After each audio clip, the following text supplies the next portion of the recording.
now my sister is in charge of the kitchen. I don't know what we're having for lunch, but looks like we're making some nice biryani.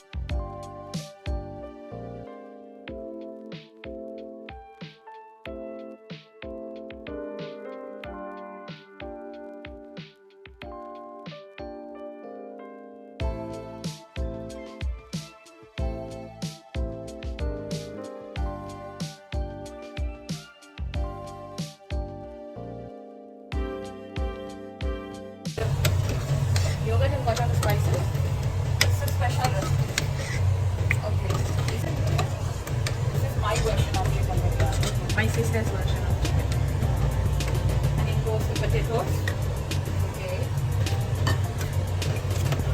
And then you give it a good stir. Okay. So that all the spices get mixed up nice. And the potato gets cooked. Not overcooked. Perfectly cooked. On the meat you choose. Since we've used chicken today, we're going to add 2 cups of water. Okay. And I'll let it cook.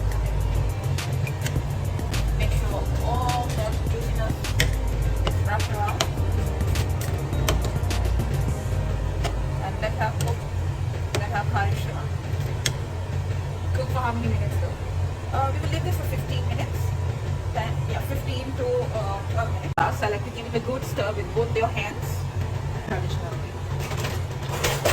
And then we leave it for 15 minutes. Over heat. Medium heat. Yeah, okay. Leave it on medium. Okay. The yum chicken and potato getting cooked. Spoon 4. As you know, I always like to do things my way. I'm going to go out of the tradition and make my special kangkung dish. There is no right or wrong way in cooking. But you miss kangkung in Sri Lanka as well, right? We have Yes, but kangkung no, in so I'm Dubai. going to make my kangkung dish. What do you need for the kangkung dish? As you know, it's very difficult to get fresh, good kangkungs in Dubai.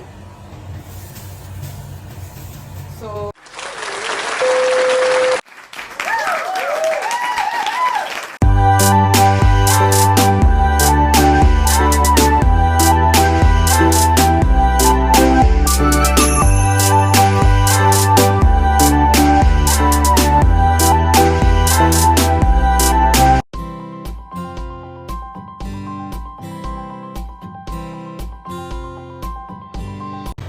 I can see my sister chopping for some ingredients. Can you tell us what you're doing?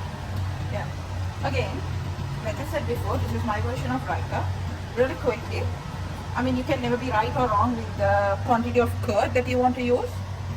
So, I have used here probably 50 to 75 grams of curd. Then 1 cucumber, 1 onion. And you need to get it chopped very small because you don't want it to be chunky.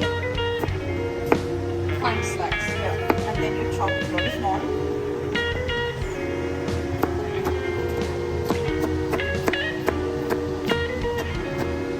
And then you add it to the yogurt. Yeah, you add it to the yogurt. What else do you need?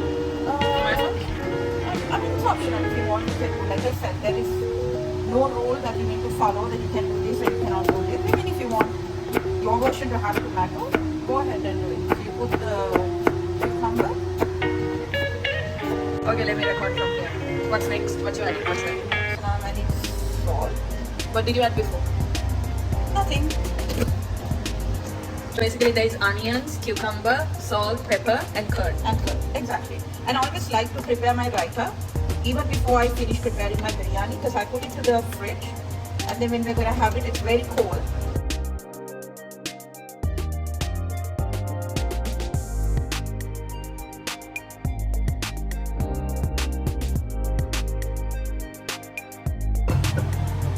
So what's on the stove?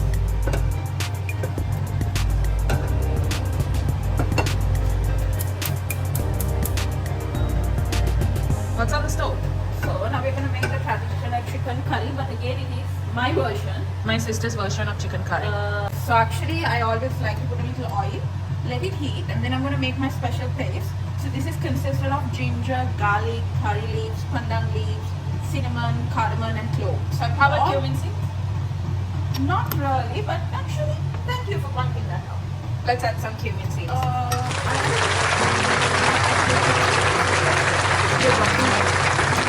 of it and do a very hard pound. Then I have to make the oil packet.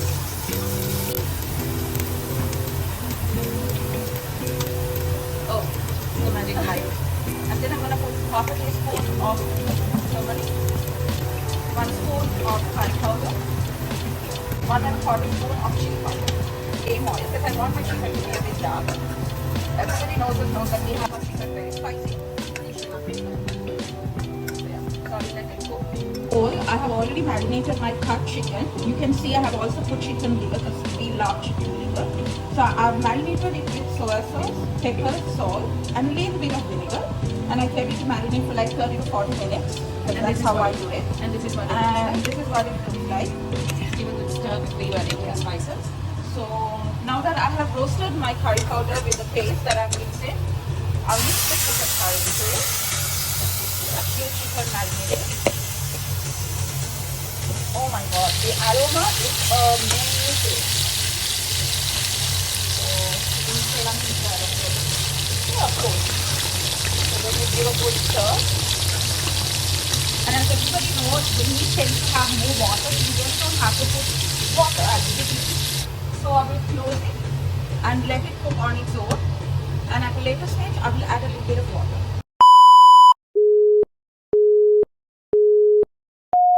Hi guys, we're back. So I think we're doing the final touches for our biryani today, and let's see what else is about. Now final touches is really the final step of cooking the perfect biryani, my version. So now we had, now what we're going to do is we're actually going to layer the biryani. So if you see, like, you know, I have almost kept one layer of the rice and I have mixed the biryani curry that I have made separately, which we showed you before. So this is the curry. I know it doesn't look like a traditional biryani. Once again, I'm emphasizing this is my version and this is how I do a quick and easy biryani. There is no rule to right or wrong way of cooking a biryani. So here we go. So I'm gonna put, I have actually fried before some onions. It's supposed to be golden brown, but it's over fried. It's okay, no harm. And then I'm gonna put a little bit of coriander. I mean, if you want, you can put mint leaves as well, but I like coriander, so I put coriander. Then I have the special. This is very special. This is Sri Lankan toasted cashews. Okay, Let me we need it taste for the food. So yeah, then I'm gonna put a little bit of that as well. And then here we go for the second layer of the rice.